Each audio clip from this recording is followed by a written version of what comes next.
Hello everyone, my name is Zenitsu and I'm back with another Digimon deck profile video. So today I'm going to be taking a look at BT11, and BT11 offers us lots of new and powerful tools to be able to build and iterate on some new and existing decks. And today's deck I'm going to be taking a look at is going to be the MirageGaogamon deck. So MirageGaogamon was kind of a deck before, all the way back in BT4. What he was all about was utilizing the Digiburst mechanic and trying to bounce stuff back to the opponent's hand from their field, so that way we can manipulate the opponent's hand size, and we want them to have a relatively large hand size to try to make certain abilities go off and make our Digimon as effective as they possibly can be. The same sentiment is true this time around with this new iteration on MirageGaogamon. It's just we're losing the Digiburst aspect, so a couple of things are going to have to be changed around in order to try to make some of the mechanics that the new stuff is playing with work as best as we possibly can. So I'm actually leaning more into utilizing jamming as a good supporting mechanic, because one of the new tamers is allowing us to give our Digimon jamming for some safe swings. So with all that said and done, let's just dive right into the deck profile. Starting off with the Digitama, I'm only going to be running 4 copies of Wanyamon, so if you wanted to run a 5th Digitama you can, but the Digitama's all it's trying to do is just trying to help us draw some extra cards, and Wanyamon is one of the easiest Digitamas that we have to do that with now, just because it's interacting with blue tamers, which is something that we're already trying to play in the deck. Next, on to the rookies, I'm going to be running 4 copies of Gaomon. So this is the brand new BT11 version of Gaomon, and he's going to be one of the deck's dedicated digging tools, so that way we could try to find not only our other Gao cards, but our blue tamers as well. Then on top of that, he has a nice inheritable ability for us to use that's allowing us to try to control the opponent's field by bouncing their low-level Digimon back to their hand. Next, I'm going to be running 4 copies of Veemon. So this is the EX1 version of Veemon, and this is only in the deck for its inheritable ability to take advantage of the fact that we can unsuspend our Digimon, and when we do, we're going to be gaining memory for that. And then the last rookie of the deck is going to be 4 copies of Labramon. So Labramon, like the Veemon we just saw, is in the deck for its inheritable ability to gain us a memory, except instead of unsuspending to gain us a memory, this time it's when our Digimon attacks with the jamming ability, we'll be able to gain a memory, which we have a decent amount of jamming capabilities in the deck. Next, on to the level 4s, I'm going to be running 2 copies of Lobomon. So Lobomon is in here just because of that hybrid factor. We don't care about anything else about the card, acting as a good surprise win condition.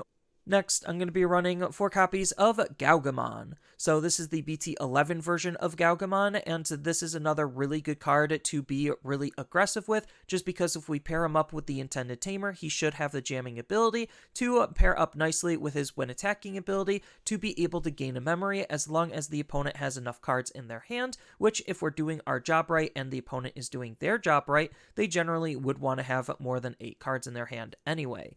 Then on top of that, his when attacking ability is the same as what we just saw with our Gaomon, so that way we have multiple instances of this ability to try to keep the opponent's low-level Digimon off the field. And then the last champion of the deck is going to be 4 copies of Seasarmon. So this is the EX2 version of Seasarmon, and this is in the deck just because it has the jamming ability, and that's all we care about. So that just makes this card another really good card to want to be hyper-aggressive with early on.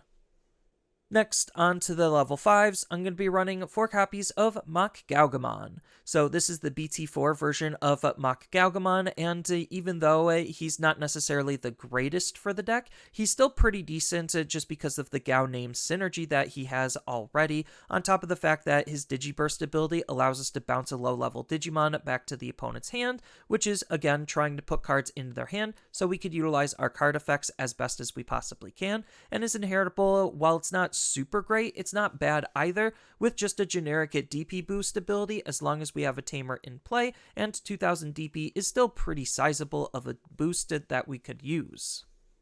And then the last ultimate of the deck is going to be the BT11 version of MachGaogamon, again at 4 copies.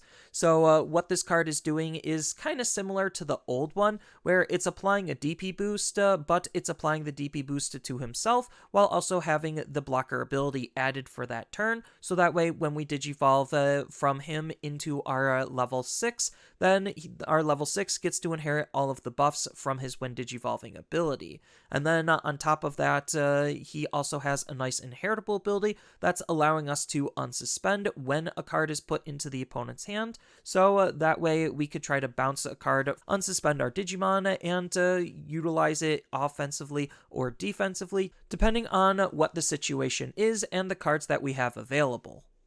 Next, on to the level 6s, I'm going to be running 2 copies of UlforceVeedramon.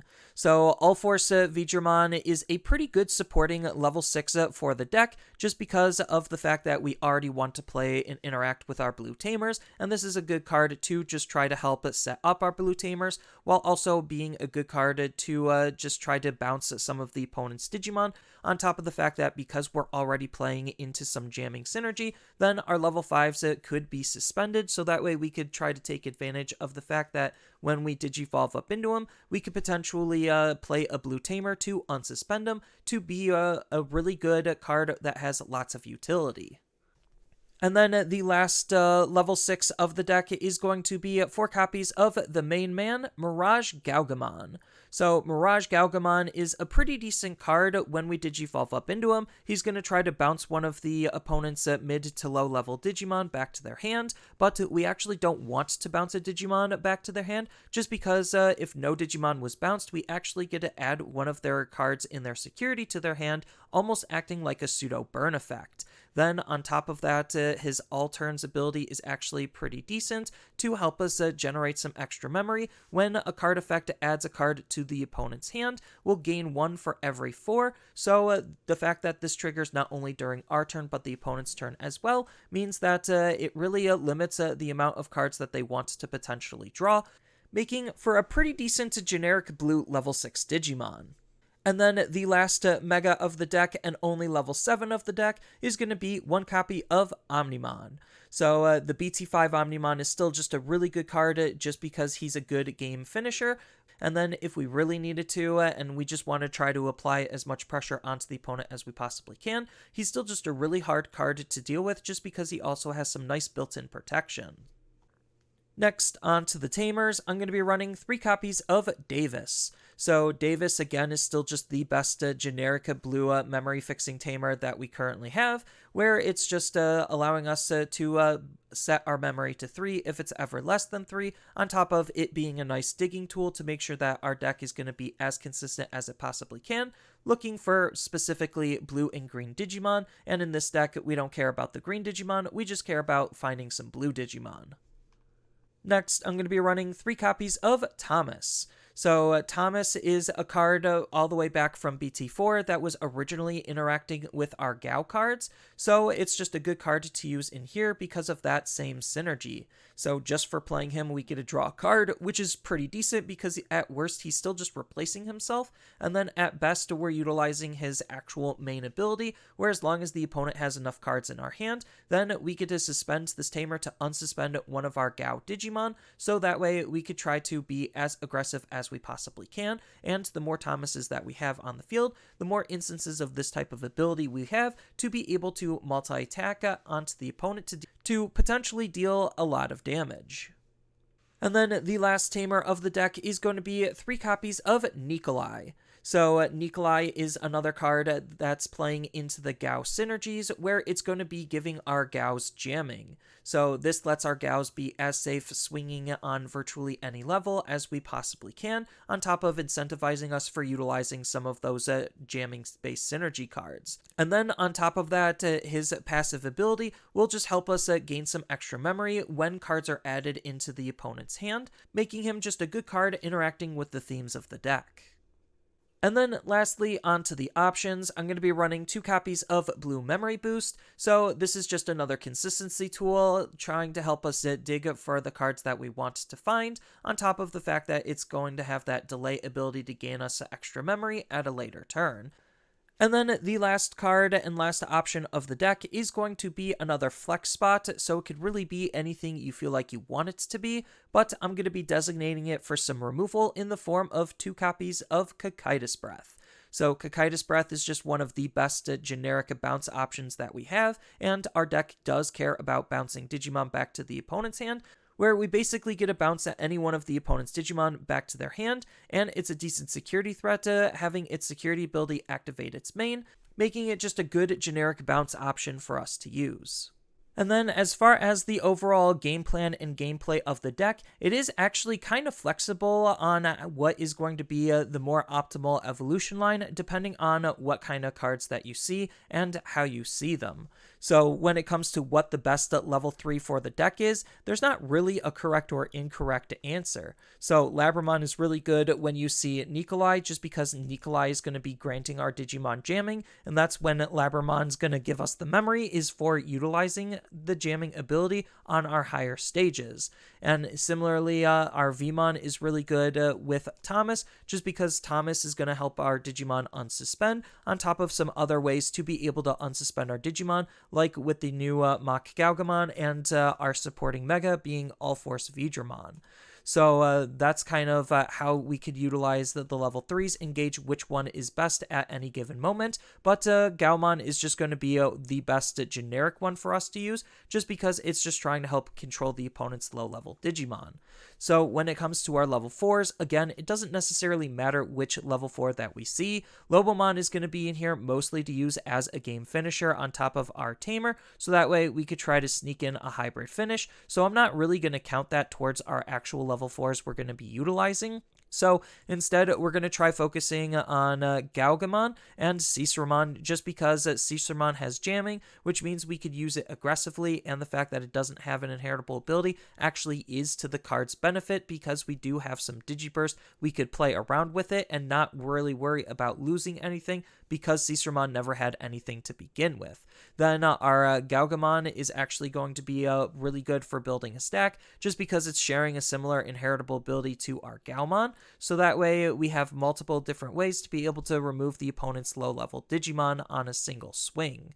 So for this example, I'm just going to continue and use the intended line, but just note that what level 4 that you see and how your Tamer situation is currently on the field, you're going to want to gauge which one is going to be better at any given moment. Gaogamon paired up with Nicolai is going to be really good, just because Nicolai is going to give it jamming. So from this point forward, we could, if we wanted to, hide our stack in raising and go into our MachGaogamon with the Digiburst ability. MachGaogamon's really good just because of Seasarmon, so that way we don't necessarily feel like we're losing anything off of Seasarmon when we're going into that type of a stack. And we could just get rid of whatever other inheritable ability really isn't doing anything beneficial at that given time, depending on what the stack is looking like and how desperate we need that type of ability. But we could just hide it in raising and pull it out whenever we need to try to punish the opponent. But if we're trying to actually utilize jamming, which is kind of where the deck wants to be, is utilizing our level 4s to be aggressive with, so we're going to want to move it out and then Digivolve on the field, hopefully not passing. So we could swing utilizing Nicolai with jamming, or Seasarmon already have jamming, and then try to chip at the opponent, then Digivolve from here into our new MachGaogamon from BT11, and he's going to gain us blocker and a whole bunch of DP depending on the state of the opponent's hand size. And then we're going to go from here, if we didn't pass the turn onto the opponent, into our MirageGaogamon. So our MirageGaogamon will bounce the opponent's Digimon or put their card from their security into their hand, triggering our MachGaogamon's inheritable ability to be able to unsuspend our Digimon, so that way we can have a big blocker MirageGaogamon sitting on the field,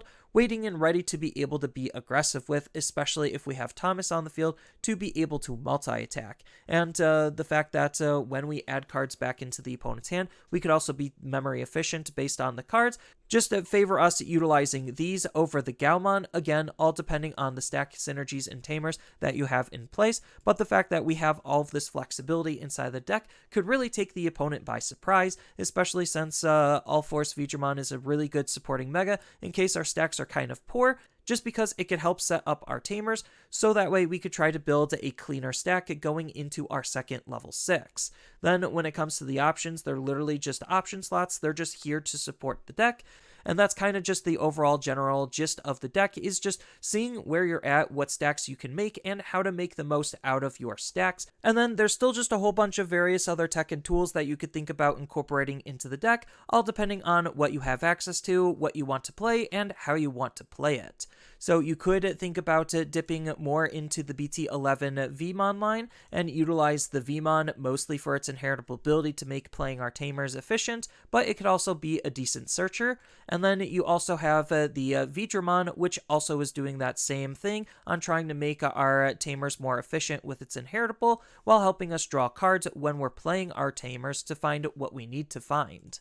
Then we do have Veedramon 0. We don't care about its native ability at all. We care more so about its inheritable ability to try to help recycle cards from our trash into our deck, so we could use them again, and we get a card draw every time we do that, which is pretty good, because this synergizes nicely with the Digiburst mechanic, being a way to put cards into our trash on top of the BT11 Gao Searcher. Then we do have the starter deck Veedramon cards that we could lean into, on top of the fact that we do have the Arrow Veedramon from the starter deck as well. That just has lots of high potential synergy with the deck. Then we also have the BT2 Arrow Veedramon that again just has some pretty decent synergy, because our level 4s are going to have jamming ideally if we're going to be using them to be aggressive with, and this card just allows us to Digivolve, Unsuspend, and continue the aggression, while also being an alternative way to give our high level Digimon the jamming ability.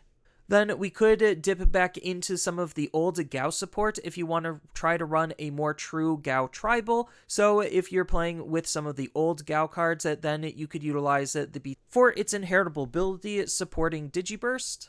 Then we do have the old Gaogamon that helps us draw a card when we Digiburst.